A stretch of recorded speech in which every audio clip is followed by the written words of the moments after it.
మన దేశంలో అనేక పురాతన ఆలయాలు ఉన్నాయి. ఒక్కో ఆలయానికి ఒక్కో ప్రత్యేకత ఉంటుంది. కొన్ని ఆలయాల్లో దేవతామూర్తుల మహిమలు ఆశ్చర్యకరంగా ఉంటాయి. అలాంటి వాటిలో ఒకటి కర్ణాటక రాష్ట్రం రామచూరు జిల్లాలోని గబ్బూర్ గ్రామంలో ఉన్న శ్రీ లక్ష్మీ వెంకటేశ్వర స్వామి ఆలయం. ఈ ఆలయానికి వందల ఏళ్ల చరిత్ర ఉంది. 12వ శతాబ్దానికి చెందిన సేవన వంశరాజు సింహాసనుడు ఈ ఆలయాన్ని పునరుద్ధరించినట్లు చరిత్ర చెబుతోంది. శివకేశవులిద్దరూ ఈ ఆలయంలో కొలువుదీరారు. దీని వెనక ఓ కథ ప్రాచుర్యంలో ఉంది. ఇక్కడ స్థల పురాణం ప్రకారం మొదటిగా ఈ ఆలయాన్ని శివుడి కోసం నిర్మించారు.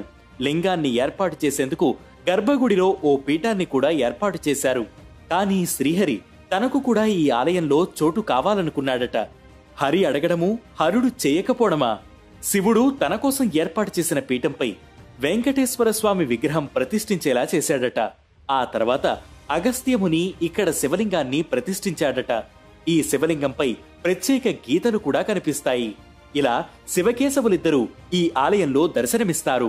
వెంకటేశ్వర స్వామి ప్రసన్న వెంకటేశ్వరునిగా, పరమేశ్వరుడు ప్రసన్న రాజేశ్వరుడిగా పూజలనందుకుంటున్నారు.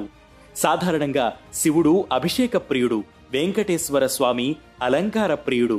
కానీ ఈ ఆలయంలో ప్రతి ఆదివారం వెంకటేశ్వర స్వామికి నిర్వహించే అభిషేకం ప్రత్యేక ఆకర్షణగా నిలుస్తుంది. ఎందుకంటే ఇక్కడ స్వామికి పొగలు కక్కే వేడి నీటితో అభిషేకం నిర్వహిస్తారు. క్షణాల్లో ఆ నీరు చల్లగా మారిపోతుంది. కొన్నేళ్ల క్రితం కొందరు స్వామీజీలు ఇక్కడకు వచ్చినప్పుడు తొలిసారిగా వేడి నీటిని తెప్పించి అభిషేకం చేశారు. అప్పటి నుంచి ఈ సాంప్రదాయం కొనసాగిస్తున్నారు.